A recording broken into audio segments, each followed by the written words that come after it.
بابا فرید گنج شکر رحمۃ اللہ تعالیٰ علیہ نے ایک بندے کا واقعہ نقل کیا ہے۔ آپ فرماتے ہیں کہ ایک بندہ تھا، ایک لڑکا تھا، بڑا ہی نیک شخص تھا۔ وہ دن کے وقت روزہ رکھتا اور رات کو اللہ رب العزت کی عبادت کیا کرتا تھا، یعنی وہ بڑا پرہیزگار تھا۔ اس کی موت کا وقت قریب آیا تو اس کے پاس صرف اس کی ماں تھی، تو اپنی اماں سے عرض کرنے لگا کہ اماں، میں اس دنیا سے جانے والا ہوں، میری 3 وصیتیں ہیں،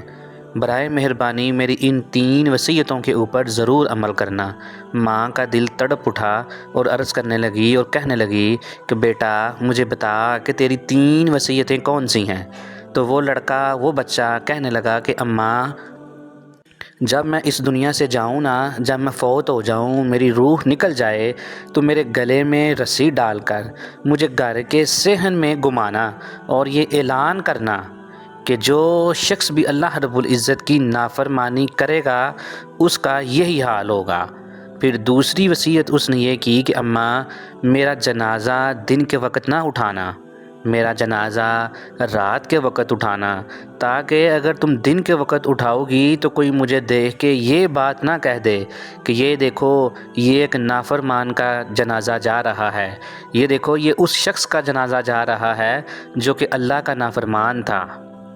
پھر اس نے اپنی اماں سے عرض کی، اماں میری تیسری وصیت یہ ہے کہ جب مجھے دفن کر دیں، جب میری قبر بن جائے تو سارے لوگ واپس آ جائیں گے، لیکن میری اماں تو میرے پاس ضرور آنا اور میرے لیے مغفرت کرنا۔ ماں کے قدموں کی نسبت سے ہو سکتا ہے کہ اللہ رب العزت میرے اوپر رحم فرمائے۔ ناظرین، جب اس نے اپنی یہ وصیتیں اپنی اماں کو بتائیں، اماں نے اس کی حامی بھر لی، ٹھیک ہے تمہارے جانے کے بعد میں یہ 3 وصیتیں ضرور پوری کروں گی۔ تو اس کی روح پرواز کر گئی۔ جب وہ اس دنیا سے چلا گیا تو ماں نے اس نے جو وصیت کی تھی اس کے اوپر عمل کرنا شروع کیا، اس کے گلے میں رسی ڈالنے کی کوشش کی۔ جیسے ہی اس نے رسی ڈالنے کی کوشش کی تو گھر کے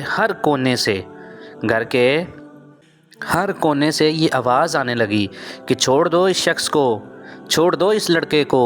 اس نے تو اپنی عاجزی کی خاطر اللہ سے ڈر کے اس نے تمہیں یہ وصیت کی تھی کہ میرے گلے میں رسی ڈالی جائے، یہ تو اللہ کا بڑا ہی پسندیدہ بندہ تھا، اس کے ساتھ یہ ظلم نہ کرنا، اس کے ساتھ یہ روایت اختیار نہ کرنا، اس کی وصیت کے اوپر عمل نہ کرنا۔ میرے بھائی، یہ تو بابا فرید گنج شکر رحمۃ اللہ تعالیٰ علیہ نے ایک واقعہ نقل کیا ہے۔ حضور نبی کریم صلی اللہ تعالیٰ علیہ وآلہ وسلم نے بھی ہمیں ایک حدیث سنائی، آپ نے بھی ایک بات بتائی۔ آپ نے فرمایا کہ ایک شخص تھا،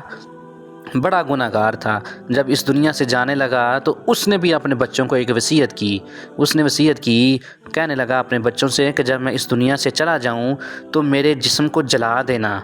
اس جسم کو جلا کے اس کی جو راکھ ہے اس کو ادھر ادھر اڑا دینا، ہوا میں اڑا دینا، تاکہ میں اس قابل نہ رہوں کہ اپنے حضور کے سامنے، اپنے اللہ کے سامنے پیش ہو جاؤں۔ اگر میں اللہ کے سامنے پیش ہو گیا تو میرے لیے حساب دینا بڑا مشکل ہو جائے گا۔ چنانچہ اس کے بچوں نے ایسے کیا۔ جب وہ اس دنیا سے چلا گیا انہوں نے اس کی راکھ بنائی، اس کی خاک بنائی، اس کو جلایا اور اس کی جتنی خاک تھی اس کو پہاڑوں پہ ادھر ادھر ہر جگہ پہ اس کو بکھیر دیا، اس کو ہوا میں اڑا دیا۔ لیکن میرے بھائی، اللہ رب العزت نے زمین کو حکم